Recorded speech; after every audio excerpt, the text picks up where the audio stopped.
नमस्कार दोस्तों, हम फिर से लेकर आ चुके हैं आप लोगों के लिए सुबह की सभी ताजा और बड़ी खबरें। फटाफट अंदाज में एक एक कर कर बताएंगे आपको आज देश और दुनिया से क्या बड़ी खबरें निकलकर सामने आ रही हैं। लेकिन उससे पहले दोस्तों एक नजर डालेंगे सुर्खियों पर।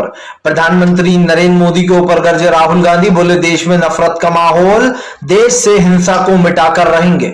वहीं पर अगली बड़ी खबर में हम आपको बताएंगे दोस्तों, जल्द हो जाएगा गुजरात और हिमाचल प्रदेश के चुनाव का ऐलान। जी हाँ, तारीखें सामने आने वाली है, जल्दी चुनाव आयोग ऐलान करेगा। वहीं पर अगले बड़े खबर में हम आपको बताएंगे असदुद्दीन ओवैसी का बीजेपी के ऊपर बड़ा हमला, बोले फिलहाल भारतीय जनता पार्टी चुनाव जीतने के लिए एजेंडा तैयार कर रही है। अगले मदरसों का सर्वे दोस्तों जानबूझकर जो है वहां पर रखा गया है जहां पर राहुल गांधी की भारत जोड़ो यात्रा है। जी हाँ, इसके बारे में बताएंगे कैसे ये सब कुछ एक प्लान के तहत किया जा रहा है।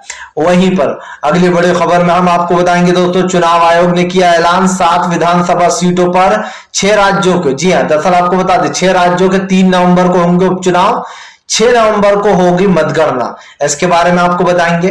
वहीं पर अगली बड़ी खबर में हम आपको बताएंगे दोस्तों, पंजाब सरकार पर भड़की सिद्धू मूसेवाला की मां, बोले फिलहाल आरोपियों को वीआईपी सुरक्षा दी जा रही है। इसके बारे में आपको बताएंगे। वहीं पर अगली बड़ी खबर में हम आपको बताएंगे, नीतीश कुमार का बीजेपी के ऊपर बड़ा हमला, बोले हमारा 1 विकेट गिरे या 2 विकेट, लेकिन आपके सारे गिर जाएंगे 2024 में। इसके बारे में आपको बताएंगे। वहीं पर अगली बड़ी खबर में हम आपको बताएंगे दोस्तों, मुलायम सिंह यादव के लिए 24 घंटे बहुत ही अहम। दरअसल अखिलेश यादव के फादर की तबीयत काफी ज्यादा बिगड़ती चली जा रही है। वहीं पर अगली बड़ी खबर में हम आपको बताएंगे, शशि थरूर बोले कोई G23 नेता नहीं है, यह सब कुछ मीडिया का पैदा किया हुआ है। वहीं पर अगली बड़ी खबर में हम आपको बताएंगे, अशोक गहलोत का सचिन पायलट के ऊपर बड़ा हमला, बोले सब जानते हैं 102 विधायकों ने बगावत क्यों की। इसके बारे में आपको बताएंगे। वहीं पर अरविंद केजरीवाल के ऊपर दोस्तों बोतल से किया गया हमला, अरविंद केजरीवाल ने बताया जिक्र, इसके बारे में भी आपको बताएंगे। वहीं पर अगली बड़ी खबर में हम आपको बताएंगे, किसान नेता राकेश टिकैत बोले एक बार फिर से होगा आंदोलन शुरू, सरकार की काली नीतियों के खिलाफ लड़ेगा किसान। तो सारी खबरें दोस्तों फटाफट अंदाज में देंगे, एक एक कर देंगे। फिलहाल से चलिए बढ़ते हैं सबसे पहली और सबसे बड़ी खबर की ओर। दरअसल दोस्तों आपको बता दें, भारतीय जनता पार्टी के ऊपर गरजे राहुल गांधी, बोले देश की स्थिति खराब, रोके से नहीं रुकेंगे हमारे अब कदम। जी हाँ, राहुल गांधी ने कहा कि फिलहाल बीजेपी और आरएसएस कितना ही हमें रोकने की कोशिश करेगी, लेकिन हम रुकने वाले नहीं है। राहुल ने कहा कि फिलहाल जिस तरीके से कर्नाटक में लूट चल रही है 40% की, इससे गरीबी और बढ़ती चली जा रही है। आपको बता दें राहुल गांधी ने कहा कर्नाटक सरकार और बीजेपी मिलकर दोनों जनता को और गरीब करने में लगी हुई है। राहुल गांधी ने कहा कि कर्नाटक की जनता हमारे साथ है, जब मैं सड़कों पर चलता हूं तो जन सैलाब दिखाई देता है और ये जन सैलाब कहीं ना कहीं हमारे समर्थन में। राहुल गांधी ने कहा कि देश की आज स्थिति खराब हो चुकी है, देश में एक ऐसी सरकार है जिसके राज्य में दोस्तों भ्रष्टाचार बढ़ता चला जा रहा है, चाहे वो कर्नाटक की बॉम्बे सरकार हो या फिर दोस्तों केंद्र की मोदी सरकार हो, हर जगह भ्रष्टाचार नंबर 1 पर है। ऐसे में राहुल ने प्रधानमंत्री नरेंद्र मोदी पर निशाना साधते हुए कहा कि जो लोग आज सत्ता में है कल वो सत्ता में नहीं रहेंगे। जाहिर सी बात है दोस्तों, राहुल गांधी प्रधानमंत्री को ताना मारते हुए नजर आ रहा है और इसमें राहुल गांधी ने साफ कर दिया कि आज देश की परिस्थितियां पूरी तरीके से बदल चुकी हैं, माहौल जो है दोस्तों पूरा अलग हो चुका है। जाहिर सी बात है, प्रधानमंत्री नरेंद्र मोदी हो या विपक्ष के नेता, हर कोई के निशाने पर इस वक्त नरेंद्र मोदी ही हैं, क्योंकि महंगाई लगातार बढ़ती चली जा रही है, बेरोजगारी में दोस्तों दुनिया झूम रही है और ये बात तो आपको पता ही है कि देश में क्या चल रहा है। चलिए बढ़ते हैं अगली बिग ब्रेकिंग की तरफ। बताया दोस्तों, असदुद्दीन ओवैसी का मोदी सरकार पर बड़ा हमला, बोले चुनाव जीतने के लिए कुछ भी कर सकती बीजेपी, देश में फैलाती है नफरत। आपको बता दें असदुद्दीन ओवैसी ने बीजेपी के ऊपर हमला बोलते हुए कहा कि फिलहाल देश में लगातार नफरत का माहौल बनाया जा रहा है, देश में कुछ ऐसी परिस्थितियां पैदा कर दी जाती हैं जिससे कि हिंदू मुसलमान हो। आपको बता दें ओवैसी ने बीजेपी के ऊपर निशाना साधते हुए कहा कि ये जितने भी सर्वे वगैरह चल रहा है, अब कर्नाटक में मदरसों के सर्वे की बात हो रही है, ये सब कुछ चुनाव का ही एक हिस्सा है। ओवैसी ने कहा कि फिलहाल जल्द ही विधानसभा चुनाव आने वाले हैं और असेंबली चुनाव में, विधानसभा चुनाव में बीजेपी बहुत ही चालाकी से इसको एक मुद्दा बनाना चाहती है। जाहिर सी बात है दोस्तों, कई दिनों से पीएफआई खेल रही थी मोदी सरकार। जब पीएफआई खेला उसके बाद जब पूरा गेम इनका बिगड़ा तो इन्होंने समझ में नहीं आ रहा इनको कि ये क्या करें, और इसीलिए दोस्तों पूरा पीएफआई का नाटक रचा गया ताकि चुनाव में जीत हासिल की जा सके विपक्ष को हराने के लिए, क्योंकि इन्हें तो सिर्फ एक हिंदू मुसलमान का मुद्दा चाहिए होता है और वो मुद्दा मोदी सरकार को पीएफआई में मिल गया था। लेकिन अब ऐसा लग रहा है जैसे मोदी सरकार दोस्तों खुद ही फंसती हुई नजर आ रही है। जाहिर सी बात है, आप पीएफआई पर तो कार्रवाई करते हो लेकिन संघ पर कोई कार्रवाई नहीं होती है। इसी के साथ साथ दोस्तों आप देखिए कि मदरसों में ये शुरुआत हुई थी असम से। पहले असम में 3 मदरसे गिरा दिए गए पीएफआई के नाम से कि वहां से फंडिंग मिल रही है। उसके बाद दोस्तों असम सरकार ने मदरसे गिराने के बाद वहां पर भी जांच के आदेश दिए। उसके बाद उत्तर प्रदेश में ये सब कुछ होने लगा, सारे सर्वे किए गए सारे मदरसों के। उसके बाद आप देखिए कि वहां के सर्वे करने के बाद ये जो सरकार है अब ये कर्नाटक पहुंच चुकी है और कर्नाटक में जो है यहाँ पर मदरसों में सर्वे की बात की जा रही है। ओवैसी ने कहा कि ये सब कुछ एक रची हुई साजिश है जो कि बड़ी ही चालाकी से और प्लान के तहत की जा रही है। अब जाहिर सी बात है दोस्तों, सरकार के ऊपर अगर सवाल उठे तो उनमें सच्चाई है। सरकार आखिरकार ये चुनाव के वक्त ही क्यों करती है? देखिए बात सर्वे की नहीं है, बात यह है कि आखिरकार ये सब कुछ टंटे तभी क्यों होते हैं दोस्तों जब बिल्कुल चुनाव नजदीक होते हैं। आप देखिए जो अभी ज्ञानवापी मस्जिद सिंगारगौरी का जो मामला चल रहा है वो एकदम से सुर्खियां पकड़ लेता है और एकदम से ठंडा पड़ जाता है। क्यों पड़ जाता है? क्योंकि सरकार बड़ी ही चालाकी से इस मामले को 2023 में यूज करेगी 24 में।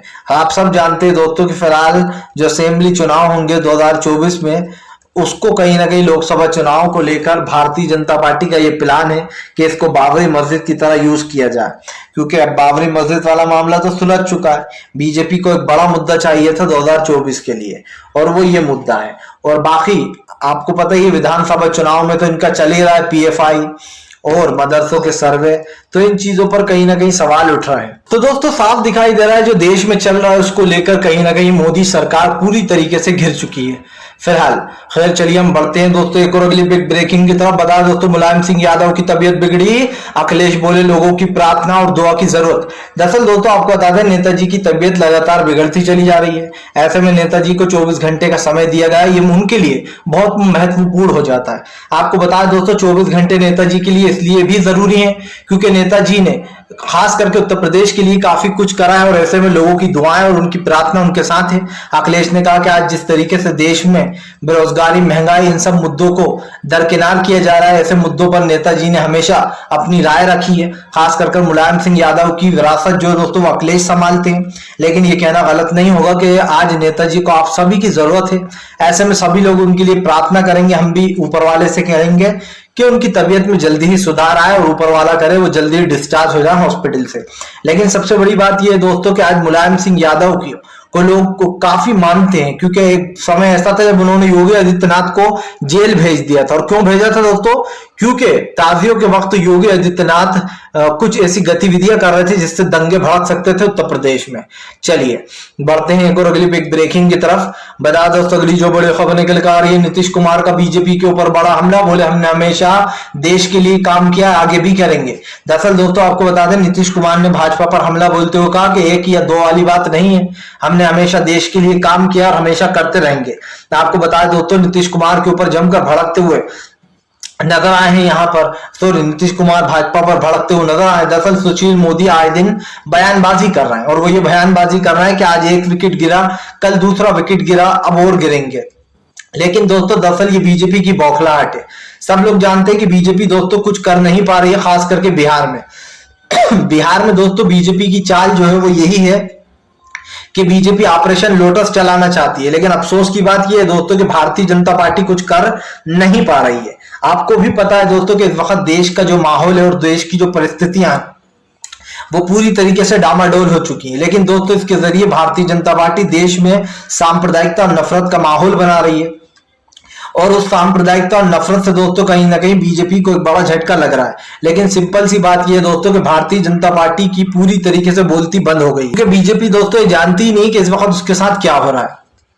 बिहार में नीतीश ने सरकार बना ली गठबंधन की। ऐसे में भारतीय जनता पार्टी बौखलाई हुई है कि 2024 में हमारा क्या होगा, क्योंकि दोस्तों बीजेपी अब तक जो उचक रही थी वो बिहार के बल पर ही उचक रही थी। उसके पास 2 बड़े राज्य थे और 2 बड़े राज्यों में से एक बड़ा राज्य अब उसके हाथ से निकल गया है। बेसिकली दोस्तों माना जाता है लोकसभा की सियासत जो है दोस्तों वो बिहार और उत्तर प्रदेश यानी कि यूपी से जुड़ी हुई है। अब यूपी तो दोस्तों बीजेपी के कंट्रोल में है, लेकिन दोस्तों बिहार जो है वो बीजेपी के हाथ से निकल गया है। बिहार सबसे बड़ा राज्य माना जाता है, और ये आप भी समझते हैं दोस्तों कि बिहार से ही राजनीति शुरू होती है, और बिहार से ही सबसे पहला आंदोलन गांधी जी ने शुरू किया था। इसीलिए मैं कह रहा हूं दोस्तों, बीजेपी को यह समझ में नहीं आ रहा है, वो टोटली लॉस हो चुकी है।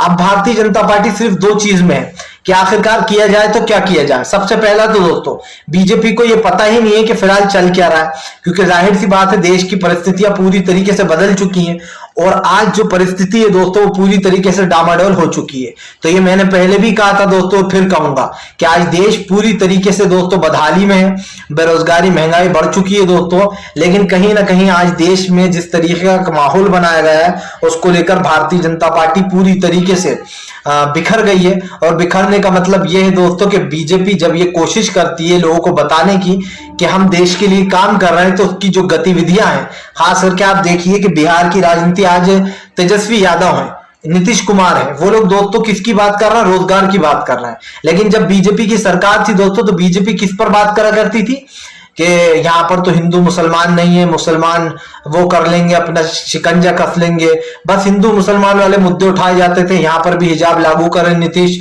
और बीजेपी नीतीश पर बेसिकली दबाव डालती थी कि नीतीश कुमार भी वही करे जो बीजेपी कर रही है। क्यों? क्योंकि बीजेपी दोस्तों धीरे धीरे करके बिहार से नीतीश को खत्म करना चाहती थी। आप देखिए नीतीश बीजेपी के साथ रहे, और बीजेपी के साथ रहने का नुकसान उनको यह हुआ दोस्तों कि नीतीश की जो सीटें हैं वो घटती चली गई। अब की बार तो नीतीश ने बहुत ही कम सीटें जीती, और बीजेपी जो है उनकी बड़े भाई पार्टी बनकर उभरी। सबसे ज्यादा सीटें तेजस्वी यादव ने जीती थी, दूसरे नंबर पर बीजेपी थी, और तीसरे नंबर पर आई थी जेडीयू। लेकिन अब की बार नीतीश ने ऐलान कर दिया कि जेडीयू 1 नंबर की पार्टी बनेगी, और बिहार की जनता का समर्थन भी मिलेगा, उन्हें प्यार भी मिलेगा। चलिए बढ़ते हैं एक और अगली बिग ब्रेकिंग की तरफ। बता दोस्तों अगली जो बड़ी खबर निकल कर आ रही, भारत जोड़ो यात्रा दोस्तों मचाया तहलका। आपको बता दें कर्नाटक से ही लगेगी लंका। जी हाँ, दरअसल दोस्तों आपको बता दें राहुल गांधी की कर्नाटक यात्रा से बीजेपी बौखलाई हुई है। ऐसे में कर्नाटक में राहुल गांधी जमकर गरज रहा है। अभी तक तो दोस्तों ये समझ लीजिए सिर्फ ट्रायल चल रहा था। ट्रायल क्यों चल रहा था? क्योंकि राहुल गांधी दोस्तों केरल में थे। केरल बीजेपी शासित राज्य नहीं है, इसलिए लोग कह रहे थे कि जब राहुल गांधी कर्नाटक पहुंचेंगे तब मामला कुछ अलग होगा। और यकीन मानिए दोस्तों ये मामला तब बदल गया जब राहुल गांधी ने कर्नाटक में अपना कदम रखा, क्योंकि राहुल गांधी के साथ जो जन सैलाब दिखाई दे रहा है दोस्तों वो वोटों में तब्दील होगा। और जब वो वोटों में तब्दील होगा तो ये बात आप अच्छे से जानते हैं कि लोकसभा चुनाव में बीजेपी को करारी हार का सामना करना पड़ेगा। ये बात निश्चित है, इस बात पे ना आप संकोच कर सकते हो ना मैं। ये बात आप भी जानते हो और मैं भी जानता हूं कि बीजेपी को एक बड़ा झटका लगेगा ही लगेगा। क्योंकि दोस्तों सिंपल सी बात यह है कि जितने भी साउथ एरिया हैं उन सारे एरियो पर राहुल गांधी की नजर है। सिंपल सी बात अगर कही जाए साफ शब्दों में, तो जो उनकी दादी थी दोस्तों राहुल गांधी की, उनके समय में भी जो यहाँ पर जबरदस्त तरीके से इंदिरा गांधी को 153 सीटें मिली थी सिर्फ, लेकिन उन्होंने साउथ एरिया से चुनाव लड़ा, यानी कि साउथ एरिया से उनको फिर से सपोर्ट मिला और फिर से वो एक बार सत्ता में आई। सत्ता में आने के बाद दोस्तों उन्होंने पीछे मुड़कर नहीं देखा इंदिरा गांधी ने, और इसीलिए कहा जाता है कि कांग्रेस जब जब दोस्तों बहकती है तब तब उसको साउथ एरिया से पूरा का पूरा सपोर्ट मिल जाता है।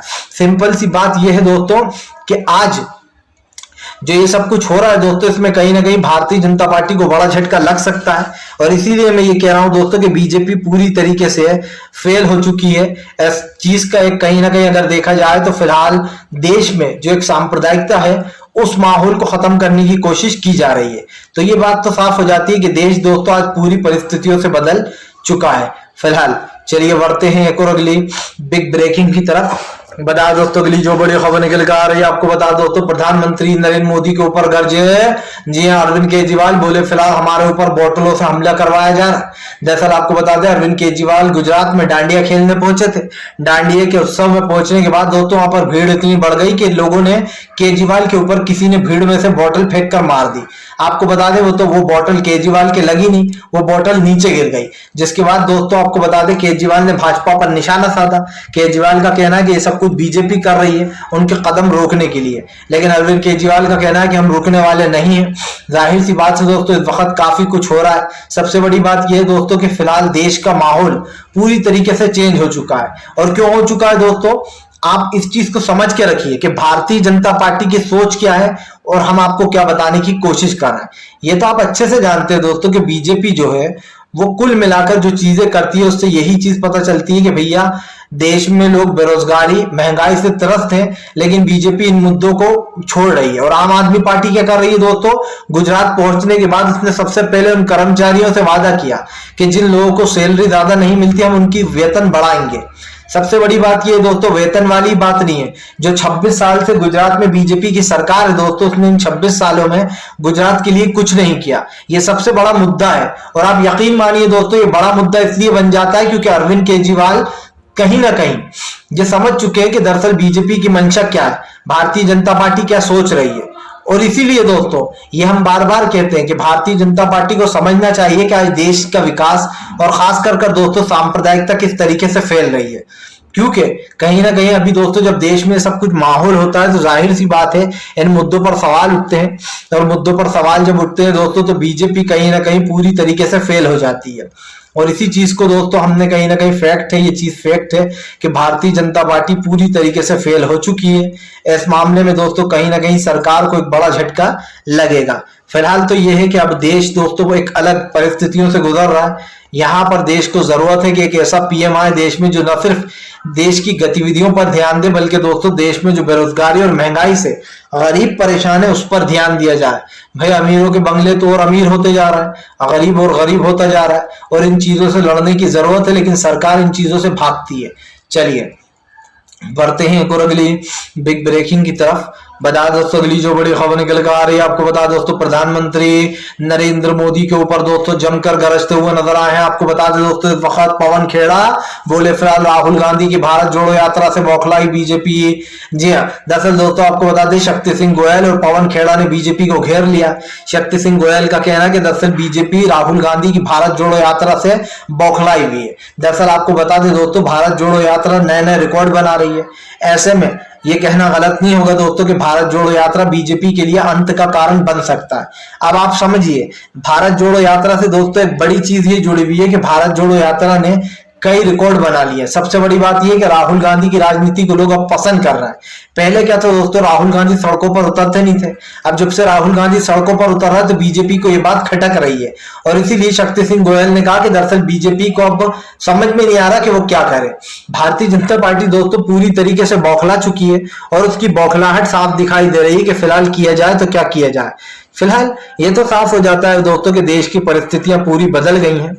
आज देश में जो प्यार मोहब्बत भाईचारा है दोस्तों उस चीज को रोना जा रहा है और रोने के लिए कहीं ना कहीं मामला पूरी तरीके से खत्म करने की साजिश में है बीजेपी। चलिए बढ़ते हैं एक और अगली बिग ब्रेकिंग की तरफ। बता दोस्तों अगली जो बड़ी खबर निकल कर आ रही है आपको बता दोस्तों भारतीय जनता पार्टी को दोस्तों नहीं रहने देंगे सत्ता में। जी हां, आपको बता दें कर दिया है बड़ा ऐलान। दरअसल दोस्तों आपको बता दें इन दिनों पंजाब की सरकार चरम सीमा पर है। भगवत मान ने बीजेपी पर निशाना साध दिया है। भगवत मान का कहना है कि यहाँ पर ऑपरेशन लोटस चलाया तो बीजेपी को पूरी तरीके से देश से खत्म करेंगे धीरे धीरे कर।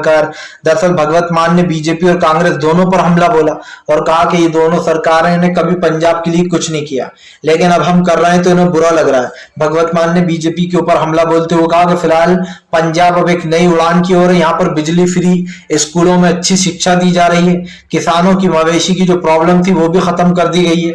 लेकिन दोस्तों मामला भी यहीं पर खत्म नहीं होता है। अब तो जंग शुरू हुई है और ये जंग कब तक चलेगी दोस्तों, 2024 तक चलेगी। देखिए दोस्तों जंग कोई सी भी हो, जीतने के लिए सबसे अच्छा मंत्र यही होता है कि इंसान जनता की सुने। क्योंकि जब आप जनता की सुनोगे तो जनता आपको सपोर्ट करेगी तो जाहिर सी बात है आप जीतोगे। और कांग्रेस इस वक्त वही कर रही है। देश का फ्यूचर ब्राइट है दोस्तों। अगर अच्छी सरकार आती है तो जाहिर सी बात है आपकी और हमारी जो सोच है वो भी बदलेगी और वक्त के साथ चलना इंसान को सीखना चाहिए। फिलहाल वीडियो अच्छा लगे तो लाइक करें, चैनल पे पहली बार आए सब्सक्राइब जरूर करें ताकि आगे भी आपको ऐसी वीडियोस मिलती रहें और हम आपसे दोस्तों इसी तरीके से जुड़े रहें।